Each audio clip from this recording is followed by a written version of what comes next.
22-23च्या मध्यरात्री साधारणपणे 1च्या सुमारास स्थानिक गुन्हे शाखा यांना मिळालेल्या माहितीवरून आपल्याकडे एक रेड कंडक्ट करण्यात आली।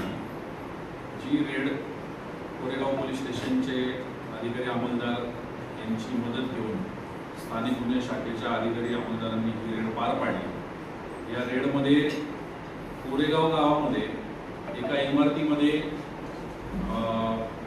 एक कॉल सेंटर त्या ठिकाणी चालू होता। त्या कॉल सेंटरमध्ये 19 युवक आणि युवती हे कॉल सेंटर चालवत होते। ते सापडल्यानंतर त्यांच्यापैकी 5 जणांना आपण अटक केलेली आहे आणि उर्वरित जे आहेत त्यांना नोटीस देऊन तपास कामी पुन्हा बोलवण्याच्या शर्तीवरती त्यांना सोडलेले आहे। या 21 जणांमध्ये 4 महिला देखील आहेत, मुली आहेत, 2 मुली आहेत आणि एकंदरीत पाहता अमेरिकन नागरिक जे असतात या अमेरिकन नागरिकांना डिजिटल अरेस्ट करायचा आणि डॉलर्स, कुपन्स, अमेझॉन कुपन्स अशा विविध प्रकारे त्यांची फसवणूक करायची, त्यांच्याकडून पैसे उकळायचे अशा प्रकारचा गुन्हा ते करत असल्याचं निदर्शनास आले। त्याबाबतचे वास्तुस्थिती दर्शक पुरावे त्या ठिकाणी आढळून आलेले आहेत आणि त्या पुराव्यांच्या आधारे आणि केलेल्या पंचनाम्याच्या आधारे या सर्वांच्या विरोधात आपण कारवाई करत आहोत।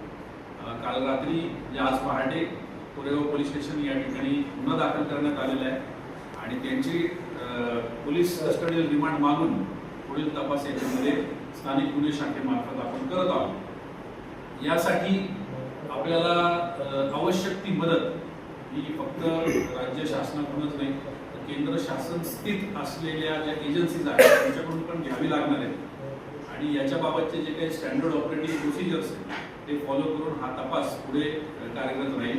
अशा पद्धतीने हा तपास करण्यात येईल। एकंदरीत पाहता असा अंदाज आहे की जवळपास फेब्रुवारीच्या 1 तारखेपासून हा सगळा प्रकार त्या ठिकाणी चालू होता आणि त्याच्यामध्ये मासिक कदाचित साधारणपणे जी प्राथमिक इंटरोगेशन मध्ये माहिती प्राप्त होते त्याच्यामध्ये महिन्याला 20 ते मिनिमम कमीत कमी महिन्याला 20 ते 25 लाख रुपयांची उलाढाल त्या ठिकाणी होत होती आणि आता म्हणजे 22 मे पर्यंत ते फुल फ्लेज्ड त्या ठिकाणी हा कॉल सेंटर चालवत होते। ते काय करत होते, कुठं राहत होते, कशा पद्धतीने काय काय कोणाकोणाला किती विक्टिम्स आहेत, त्याचे नंबर कसे प्राप्त केले याबाबतचा आता अधिक तपास सुरू होणार आहे। परंतु पुढच्या अनेक गोष्टी होण्याच्या आधी आपण यशस्वी इथपर्यंत पोहोचून ते जे रॅकेट आहे ते रॅकेट आपण उद्ध्वस्त करू शकतो।